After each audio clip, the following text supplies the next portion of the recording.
So what happens here is, so you must get that price, this price, 147. We want to make money. We need to make money, let's put it that way. In order for us to do anything in life, we need to be profitable. Dealing with you than the bank. Own a piece of property that for that length of time you get rent from it for nothing. For actually not needing to do anything for it. We do everything for it. From building insurance, everything.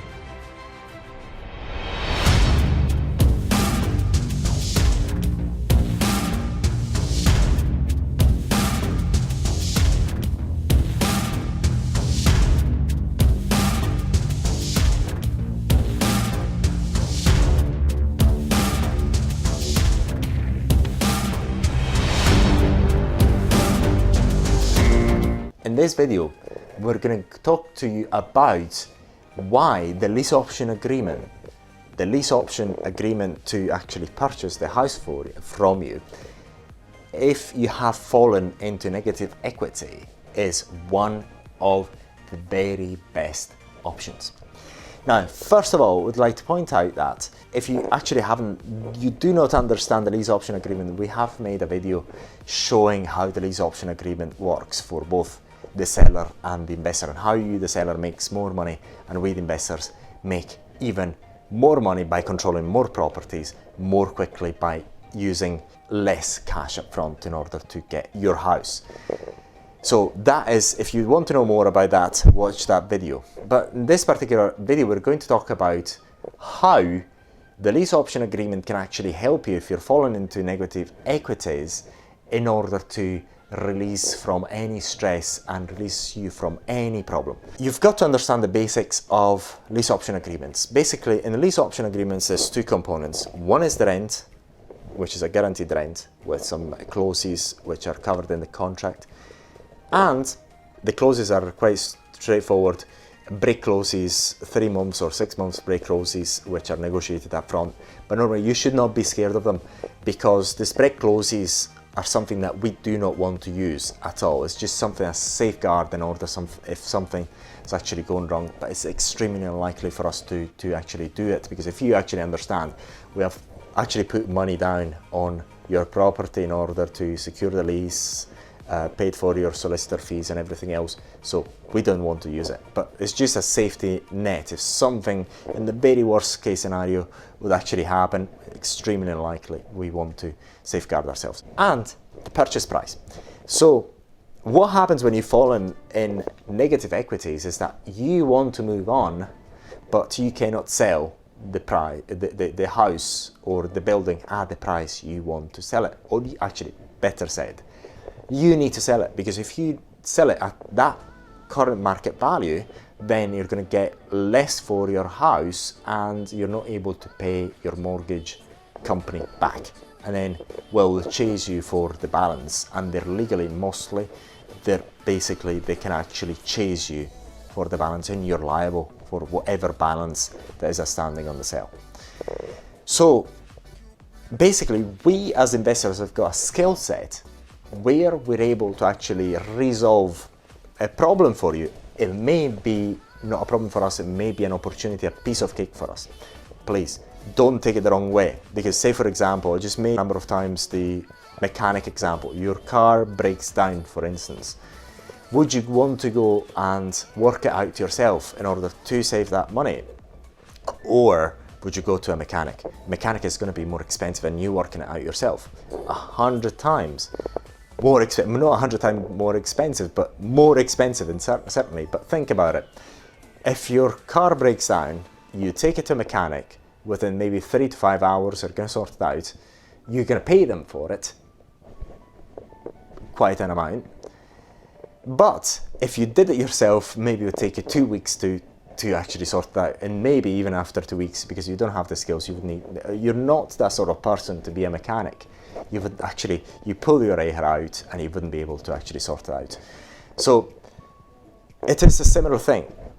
The same thing, the same property to you can be a burden, to us can be a great opportunity, because we understand about legislation, we understand how to let it, we understand how to understand the market, the rental market where the house is in.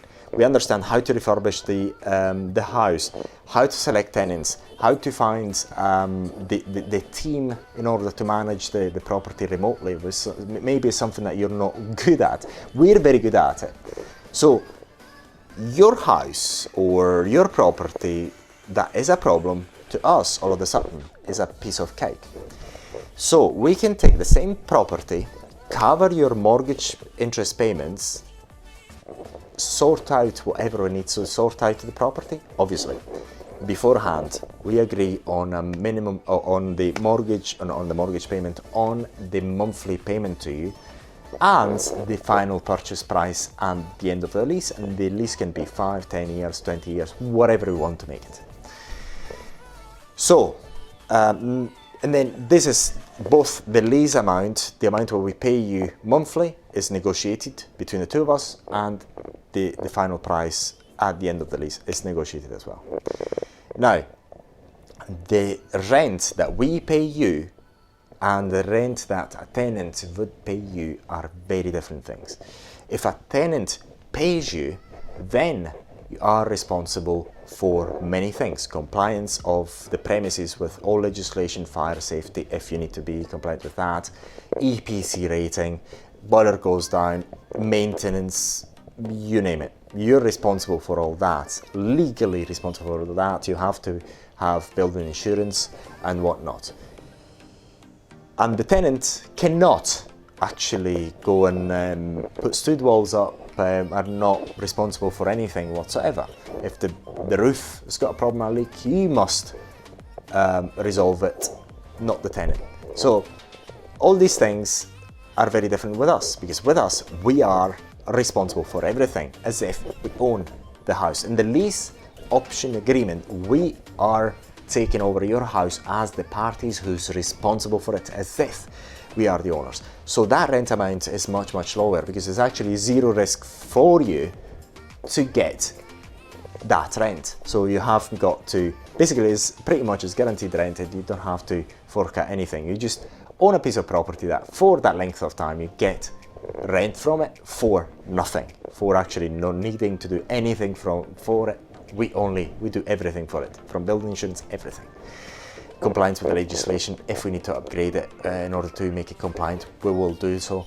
If we need to repair it in order to rent out, we'll do so. So we have the tools, because that contract, the lease option agreement, is a legally binding contract, so we have the certainty that if we put money in there, we're going to get it back through the rent and at the end of the lease option when we buy the property from you.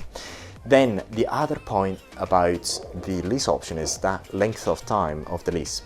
Normally we negotiate a price to buy the house, which is hopefully at the end of the lease favorable to us. Therefore, because one of the ways that we make money is to buy properties that are below market value. At the time of the lease option, that property is above, you want to sell at a price which is above the market value.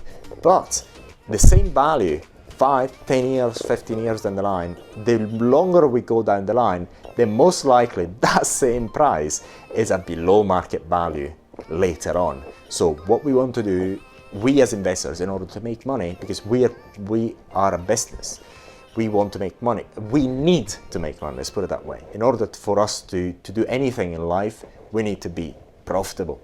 So we have to buy the house from you at a profit. So we negotiate a price, which is usually the price you want to sell it at that time, down the line, maybe 5 years, 7 years, 10 years down the line. And therefore, normally, at the end of the lease, if everything goes well, if there's not a huge market crash, if people haven't actually fled the country all of a sudden, if they haven't actually come to power, with due respect, I do apologise for that, but I mean, it's my personal beliefs. I lived in communist countries for a very short period of time. It's not that great fun. Then we're able to actually buy the property for a profit. So at the end of the lease, we do not have the obligation to buy your property, but we have the option to buy it. And if the lease has been structured well, then we have all the interest in order in order to buy it from you. There's no 100% guarantees in life, but if your house has got negative equities, if you come with a lease option agreement with us, very likely, say 99.99 out of 100, at the end of the lease, we're going to buy the property from you. So basically, we're going to relieve you from the property really, really quickly, because we don't need to remodel, we don't need to get 25% and whatnot. So these contracts get done really quickly. So within a few days, once we agree the terms, we can actually finalize things through solicitors, and you don't have to care about that mortgage anymore. We care about that by giving you that fixed amount, which you cover for your mortgage interest repayments, and you don't have to buy building insurance. We take care of it, and we take it from there. We do the repairs that we need to do and whatnot. So that is the nature of the lease option if you fall into negative equities. So in this part of the video, what we're going to do is just going to show you this particular example so that you do understand a bit better about how it works out for you when you are in a situation where you have to actually sell the house at a price that which you cannot achieve at the current market value, and how the lease option can actually help you from a financial point of view, how the finances work with that, with how this physically works, financially works. So you understand this principle. So basically it's this way. Let's say, for instance, you have an outstanding amount that you need to get to sell the house for, which is £147,000, and for some reason maybe the house has been vandalized, so part of the house has caught fire, therefore it's not mortgageable anymore. There's many reasons that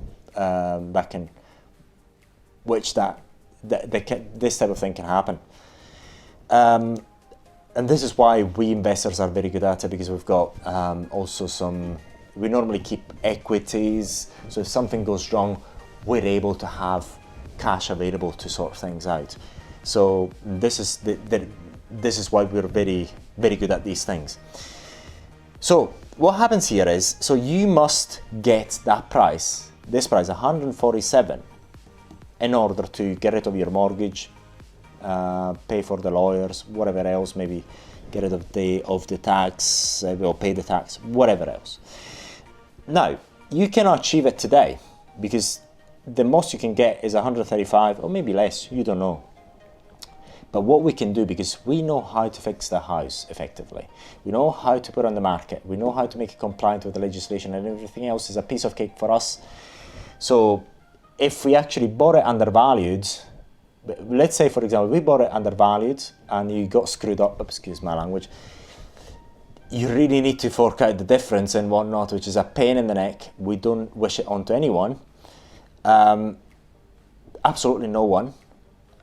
Then still we need to pay for it's going to be capital intensive for us to get the same house at lower price on auction when the bank repossesses it from you, than getting it through this way. This is very, very important.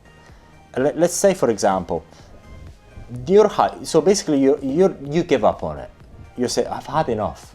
I'd rather the bank takes it and chases me for the difference, and I'm going to go bankrupt. Then if we buy it for 135, then you have to come up with, if we buy it on auction or whatever way, we still have to come with 135k if we buy it on auction, or if I get bridge and finance, whatever, which has got higher interest rates and whatnot. We have to deal with banks. Not great fun, I tell you. We'd rather be dealing with you than the bank.